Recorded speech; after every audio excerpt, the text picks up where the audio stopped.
Welcome back to the Productive Solopreneur series.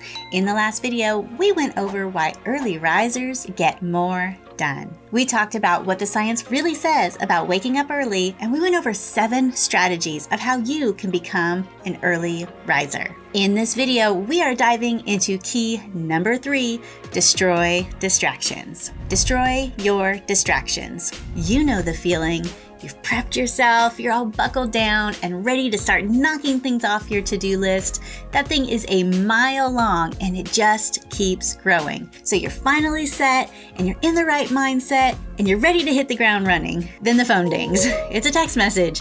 And then your laptop bings and it's a new email. Your phone starts buzzing with Slack messages. Your partner walks in with a question. Your phone rings. It's some random call. You need another cup of coffee. You're feeling a bit hungry. You have to use the bathroom. And before you know it, your whole morning is blown and you have nothing to show for it.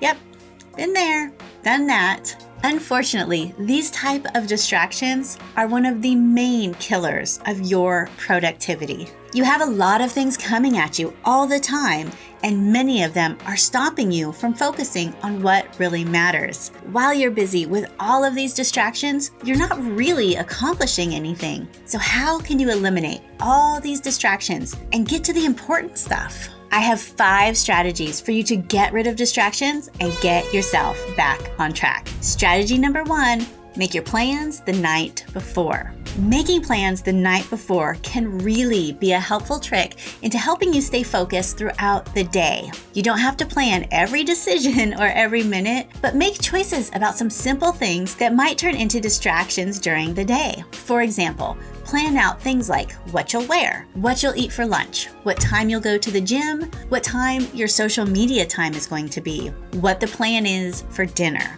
When you're still sleepy in the morning, these decisions are going to be more difficult to make and can easily occupy your mind.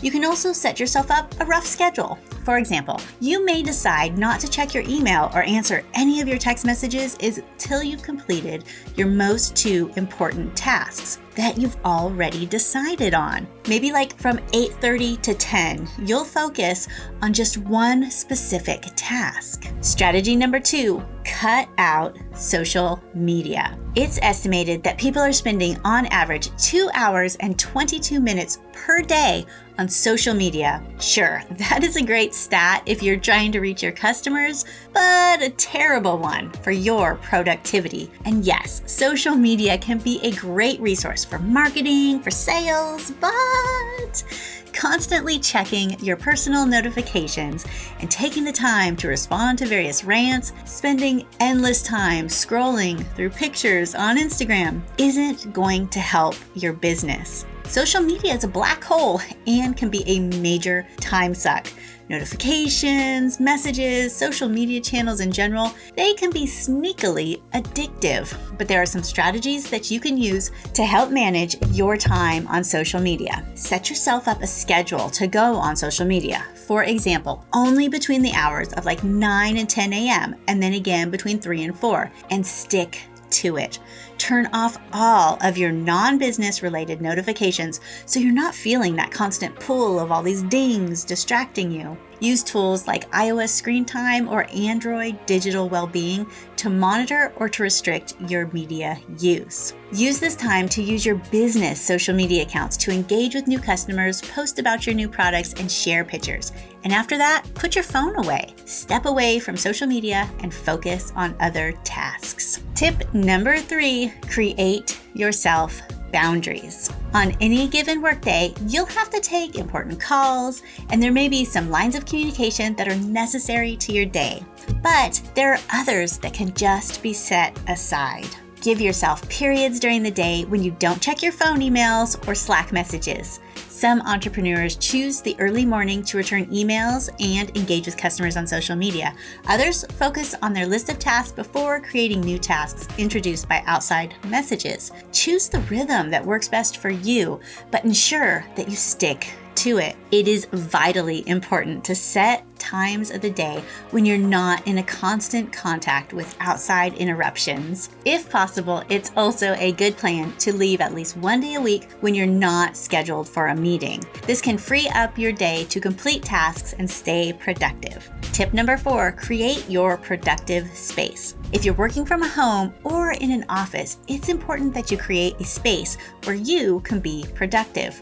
Productivity produces productivity. Now, this means if you were previously productive in a certain place, your brain is going to want to be productive there again. You'll actually associate that place with the same feeling that you had the last time you were able to crush it. Likewise, if you have a specific place that you associate with fun, perhaps in your living room where the TV is on, you'll want to do more entertaining things when you're there. Keep your fun time places and your work time places separate, and you will make a workplace conducive for doing work. If you want your workplace to promote work, then keep it tidy. A cluttered and messy space will easily distract you, even if you feel like you need to tidy it up. The disorganization can keep you from getting your work done. It also helps to keep your workplace simple and easy to maintain, and also make sure it has a door so that you can shut out any necessary distractions. Tip number 5, it can't all be work. While there are a few successful people who are truly work and no play, most humans aren't geared that way. Psychiatrist Stuart Brown, the founder of the National Play Institute, understands the importance of taking time to play. In his book, Play: How It Shapes the Brain, Opens the Imagination, and Invigorates the Soul, he explains the truth is that play seems to be one of the most advanced methods that nature has invented to allow a complex brain to create itself. Play opens you up for creativity and relieves our workloads.